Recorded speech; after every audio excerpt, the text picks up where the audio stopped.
What's up sa inyo mga utol? So, kamusta kayo? Anong balita? Ngayong araw, masasabi kong meron tayong Epstein Files sa Vintage Cup. Pinorward lang ng mga utol natin sa akin. Ano daw magiging reaction ko? Kasi karamihan daw sa kanila nag-aaway-aaway na eh. Gitna lang tayo, hindi na para dagdagan pa yung apoy dun sa sigalot ng mga utol natin. Mukhang dito mabibigyan na ng linaw kung sino talaga si Tagabunyag. Alright, so may pinorward sa atin yung isa sa mga utol natin. Isang post na papangalanan nating alias Godfather yung nag-post. Meron tinutukoy si Godfather dito sa post niya about kung sino si Tagabunyag. Yung tinutukoy niya rito, papangalanan nating alias Lumpo. Yung post ni Godfather is about dun sa double S-tooth na LA Dodgers na hat. Kung saan sinasabi niya rito na custom yung hat na pinapalusot ni alias Lumpo. Meron siyang mga picture ng hat at sinasabi niya rin dito na pinipilit daw ibenta sa halagang 150k ni Lumpo. Kiniklaim din ni Godfather na si Lumpo din yung gumawa ng dami account para kupalin yung ibang mga seller. Patuloy na mainit ang palitan ng salita ng bawat panig, so patuloy sila nagbabatuhan ng putik sa bawat isa. Tara nga sipatin natin yung hat. Ni-specified ni alias Godfather yung Dodgers na double S-tooth dito, so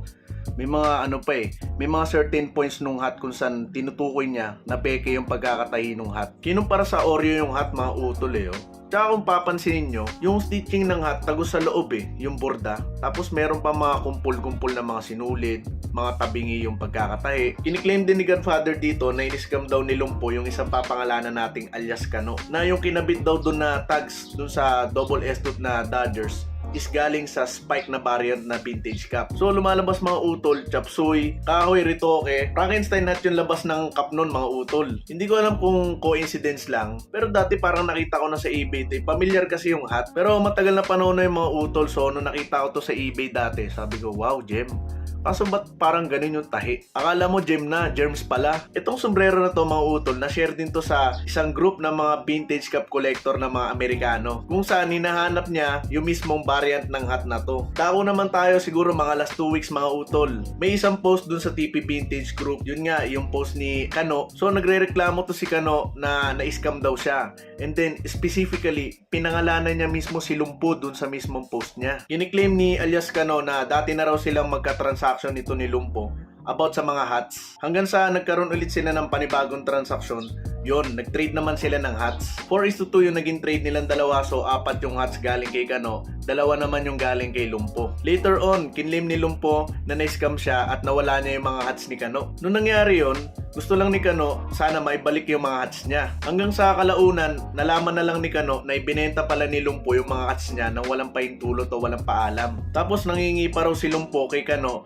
para sa mga panggastos niya sa internet, panggastos sa Pasko, at saka yung ibang pangangailangan para sa pamilya niya. Mabait si Kano kasi pinadalaan pa rin niya si Lumpo dahil tiwala siya, naawa siya. Kinlaim din ni alias Kano na inamin ni alias Lumpo na isinanla niya yung mga hats ni Kano sa halagang 50k. Isinanla ulit ng walang paalam, tapos nangako si Lumpo na isosolid daw pero wala nangyari. Hindi ni Kano na nagpadala pa siya ng additional na pera para kay Lumpo para mabawi yung mga sinanlang hats. Ang naging response ni Lumpo kay Kano is nilooban daw yung bahay nila habang nakabakasyon sila. So 3 hats ni Kano yung nanakaw. Hindi maiwasang magtanong ni Kano bakit 3 hats lang yung nanakaw at saka bakit nasa iba't ibang box yung mga cup niya. Basically parang sineperate sa tigi-isang box yung mga cup ni Kano. At this point, ang gusto lang mangyari ni Kano is may refund yung perang nagastos niya. Dahil oo nga naman, sobrang abala, tsaka kawawa rin si Kano kasi na-scam siya. So kompleto ng screenshot si Kano at saka mga ebidensya at balak na mag-file ng kaso ukol dito. After lumabas nito, mariing tinatanggi ng grupong TP